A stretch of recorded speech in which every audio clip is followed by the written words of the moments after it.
बिस्मिल्लाहिर्रहमानिर्रहीम। अस्सलाम वालेकुम। A1 टीवी के साथ मैं हूँ राजता मुनीर और मैं हूँ सुंदस रियाज। नजर डालते हैं हेडलाइंस पर। मुल्क में महंगाई के सामने हर तबका बेबस। रोज नई कीमत सुनकर शहरियों के दिमाग शल।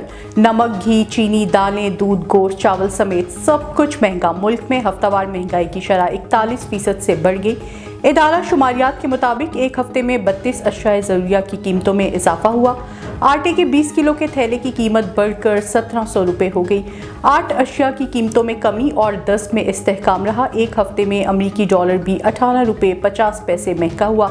मुआशी माहिरीन के मुताबिक IMF प्रोग्राम में ताखिर से महंगाई मजीद बढ़ने और रुपए की कदर में मजीद गिरावट का खदशा है। मुल्क में LCs खुलने के बायस मौशी बहरान की शिद्दत। मोबाइल कंपनीज में 400 इंजीनियर समेत 3000 मुलाजमीन बेरोजगार हो गए।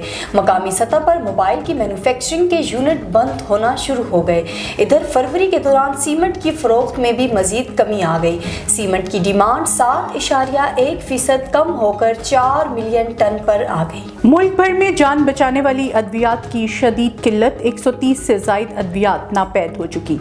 विफाकी वजारत सेहत का ड्रग रेगुलेटरी अथॉरिटी को खत। बेशतर कंपनीज ने कीमतों के तनाज़े पर अद्वियात की पैदावार बंद कर दी। चीन एक बार फिर पाकिस्तान की मदद को आ गया। 1 अरब 30 करोड़ डॉलर कर्ज रोल ओवर करने की मंजूरी दी। वजीर खजाना इसहाक डार का कहना है कि 50 करोड़ डॉलर जुम्मा को मौसूल हो चुके हैं।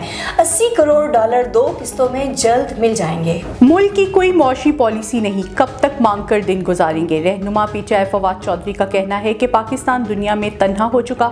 अवाम मौजूदा हुकूमत को मजीद बर्दाश्त करने को तैयार नहीं है। शेख रशीद बोले, चीन ने मुश्किल वक्त में दोस्ती का हक अदा किया। हुकूमत के पास हाजियों के लिए भी पैसा नहीं है। ख्वाजा आसिफ के खिलाफ इमरान खान की हित्तक इज्जत की दरखास्त। इमरान खान के वकील की दरखास्त समाअत 18 मार्च तक मुलतवी कर दी गई। वकील ने कहा कि जरा के लिए तैयार हैं, मुनासिब तारीख दी जाए। अदालत ने कहा कि अभी तारीख दे रहे हैं, मजीद ताखीर नहीं होनी चाहिए। A1 टीवी से फिल वक्त इतना ही। मजीद बाखबर रहने के लिए देखते रहें A1 टीवी। A1 टीवी, सब पे नजर, अंदर की खबर।